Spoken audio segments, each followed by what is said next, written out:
Imagine this. Your thoughts, your beliefs, your feelings. This is your house. But is it your home? Hi, I'm Nelson DeMello, and join me as we try to find our home beyond our borders. I don't know, I think that's fine. Yeah, that's a good take. How are you doing with your New Year's resolutions? I gotta ask, it's been a month, and I know how it is. I've been there. Well, okay, I wasn't going to talk about this, but one thing definitely that helps with that is having specific goals, right? Like instead of writing, try to be a better person or be a better person or whatever, or go to the gym. You're specific. You say, I'm going to go to the gym 3 times a week and only have 2 weeks off. And then it's like more concrete. Anyways, that's some advice there. But I mean, if you're Christian, you're right. You know, read the Bible more and this and that. Maybe this actually applies to everything. But are you doing it for somebody? Are you doing it with somebody? I think these are important questions to ask because like our relationship with that thing changes. If I think about reading the Bible, or I mean, let me back up. There's a sense of accountability when you're doing it with, right? If I'm working out, maybe I'm not working out physically with somebody, but if I have somebody in mind that also works out, and I say, I'm working out with this person, I'm keeping up with this person, and there's this sense of community, I think that a community and accountability carries us farther than if we were to try to do it for somebody. For me, for spouse, for whoever. That's an external motivation. Even for yourself, it seems like, because I mean, how far can that really take you? You know, I remember when I was having a hard time. I mean, even now, but not as much, working out consistently. I would do it for myself, but as soon as I saw any progress, well, no, let's say as soon as I hit any milestone that I would call progress, I'd be like, I did it. I did it for myself. I hit that goal. And then I would maintain it and get back to being, a skeleton. And then I'd go back and forth. And so it's something to consider. It's interesting because like I feel like we've been taught to, well, I mean, exercise specifically, like do it for yourself, do it so you feel good, do it for you. And I don't know if that really is enough motivation. And we all understand though, doing it for others, especially specifically working out, that can, I mean, I don't know. I guess it depends on who you are, but that could be more motivation than working out for yourself. And I don't know if that has anything to do with like, oh, you don't love yourself enough to do it for yourself.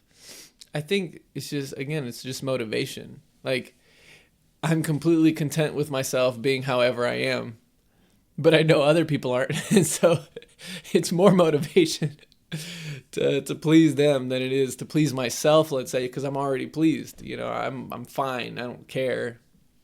And so I think it's just motivations based. But again, that's still external. It's still an external motivation, even to do it for yourself, so that you feel good, you feel great, you feel strong, whatever the case is. That's external. I think doing it with somebody, and sorry I brought up, I just think that, I mean, you could say, yeah, that's more health stuff. I mean, that's essentially, that's what people do on New Year's, right? They're like, new year, new me, and the new me is buff with a 6-pack. You know what I mean? Crazy. I mean, that's a whole other conversation about how health, like our minds are so distorted that looking healthy is looking like Chris Hemsworth as Thor. You know what I mean? Like that's not necessarily healthy. That's like, I mean, that could be above and beyond, but I don't know. I mean, these actors take steroids and this and that to look that jacked. So, I mean, I don't know how sustainable or healthy that really is, So, yeah, healthy is just like, can you go on a hike without getting out of breath or feeling sore, hurt? Can you go play some weekend sports, and not come back all broken? Just health, being able to live life without pain. That's good health. And you don't need to be jacked to do that. I mean, yeah, there's, a weight range, like a body fat range of what's healthy and what's not. But my point is like, we put this idea in our heads that we need to look like supermodels, and that's what healthy is. And that's not true. And that's more for people on both sides of the spectrum who are like, oh, I'm never going to look like whatever. It's like, you don't have to, whatever. And yeah. I think this is becoming more of the conversation. I'm going to move on. That was a tangent. Sorry. Wait. Hold up. If at any point in this you said, dang, I never thought about it like that, please subscribe. What are you doing, man? I'm trying to pay my bills. Okay, anyways, let's get back to the serious stuff. All right, see it. But working with, doing with, it's perspective change. It's just a shift on how we see our day-to-day life. It's not transactional anymore. It becomes an adventure doing it with. And I think it's important. When I look at the prodigal son story, it's such a deep, rich story because there's so much you can get out of it. And today I just want to focus on the older brother. The older brother who did everything, very disciplined, stuck around, tied his boots up by his bootstraps. Is that the saying? I don't know. He just, he got gritty. He got in it, But this man was not happy. This man did not enjoy his life. And it's because he was doing for and not doing with. He finally, all of the things that were going around finally welled up inside of him. Everything, all his frustrations, that he finally said, how come I never got a party? And then his dad said, you could have always partied, man. What's mine is yours. You've been hustling. You've been bustling yourself. You've been grinding this whole time. And you didn't take part of the fruits of your labor. So when we can get in that rhythm, and we can get in that. I think with our New Year's goals, New Year's revelations, New Year's resolutions, that can be the rhythm and the habit, right? Every year, I got to do for me, for my family, I got to do. And doing is good, right? But we got to do with. In Genesis 2, when he creates man and he starts, creating these animals from the dust, it says that he would create these animals from the dirt, and then man would then name them. It's like this, it was like a factory, it was like a little fun exchange. They did it with, God would create a masterpiece, send it over to Adam. Adam would look at it and be like, that's a giraffe. That's a teat. Little bird. Oh my goodness, dude. What? I'm so stupid. I'm sorry. Yeah, but a tit, it's a bird. Look it up. Go learn something today. And don't Google it, man. Unless you got child block like I do. Don't Google it. Oh man. Yeah, just, write tit bird or something. All right. Don't. I don't know. Viewer discretion, I guess. But yeah, so they had this exchange. They had this give and take, this back and forth. And they were doing it with, And if we apply that to our lives, if we see how can we do this with, Can I get a gym partner? Can I, have, if I don't know, coworkers? Can I have my family? Can I have my friends do this with me? Can this be a journey and not just a challenge, and not just a weight that I put on myself that I need to do, right? Can this be something that gives life and gets me closer to people? If we really think about it, that might be the one of the points of life, is to do that. Yeah, when I look back at my life and I see everything that I did, even this, right? Like, yeah, I'm doing it mostly by myself, and I am doing it for people, but I know that I'm doing it with God. And yeah, if you don't believe in God, I understand that might not be your approach, but because I feel that I'm called to do this, then I'm walking with God as I'm doing this. And so as I'm editing videos, talking, before I record, I pray. And, I hope that words come out of my mouth that not only make sense, not only are fun, but can edify and give you something that can grow your mind, your soul, and your body, right? Giving you some health advice. And that's all I can offer for you guys. And I'm fueled by walking with God. So that's, for a Christian, that's the ultimate thing, right? Everything we do unto the Lord. And worship is this process of doing with God. We sing, we work with God, and that is worship. When we look at how we should pray, how we shouldn't stop praying, and how we should just try to involve God, in every area of our life, that tends to mean that we got to do it with Him, right?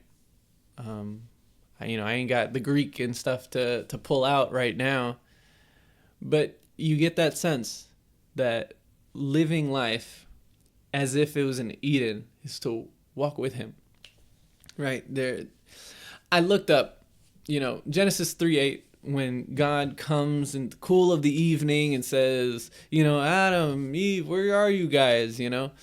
I guess the implication, because Adam and Eve recognize Him, is that He always goes in the cool of the evening and walks and this and that, but you kind of can't really see that narrative. I heard it growing up that, Adam and Eve and God were just buddies and just walking through, the cool of the evening every day. They would just, laugh, hang out and this and that. And I'd be like, wow, that's crazy. And then the one time He's like, hey guys, welcome, let's go on our, daily walk. And then they're like, guys, where are you? But yeah, I don't know. If that's true, then, to return to that, to return to Eden, to return to this idea is to commune with Him daily. And so we do that with Him. We live life with Him. Yeah, sorry, I was going to go on a whole lesson because I was trying to research for this, and then I stumbled upon a lot of information, and I was like, I don't know. Things like, did He even have a physical form? Because in Job and in Acts 2, when the voice of God, when God came, it was a strong wind. And so, a theory is that it was a strong wind that came, and Adam and Eve just recognized that strong wind, as God, a specific strong wind. I don't know. Everyone gets a feeling, with, in a room or something, you get a sense of something. And so maybe, God has a specific feeling, which is true, but that comes along with a wind. And so they were like, oh snap, we're hiding, so there's that. There's the idea that because in John, Jesus says that, well, according to John, Jesus says that no man has seen the Father. That would include Adam. And so either, again, it was a strong wind, it was Jesus Himself, it wasn't God the Father.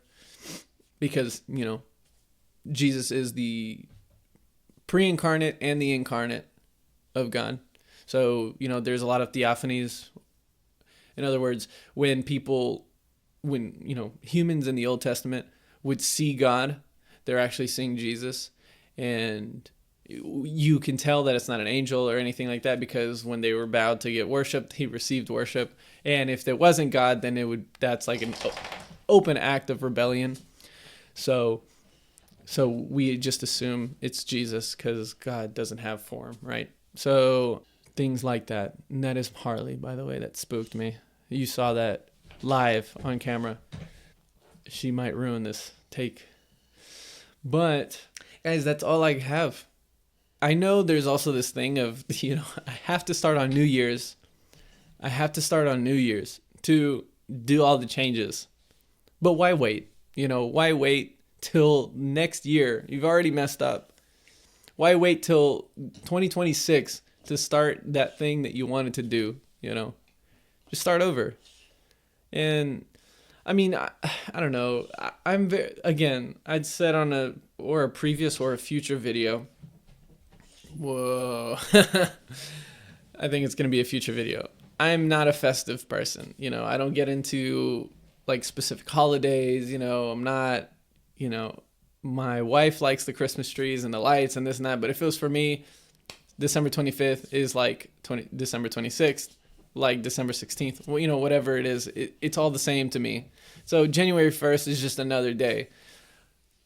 That sucks on one side, right? I'm not festive. I don't get along with, not get along with the times, but I don't celebrate. I'm not I could be missing out in that sense. But on the other hand, change can start today. It doesn't matter what day it is.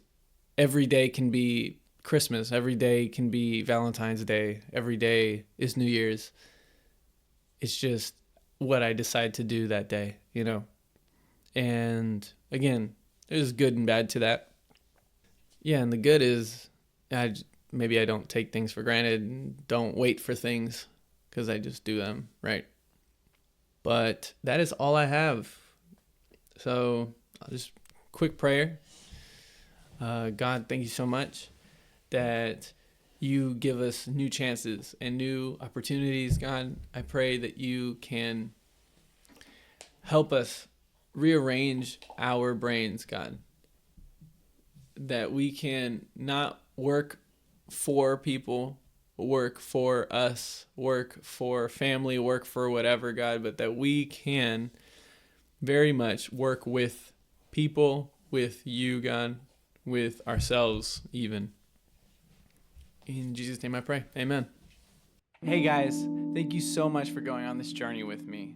If you like the content, please like, subscribe, follow, and remember, there is more to life, and that is good news. Thank you guys so much. Have a great day.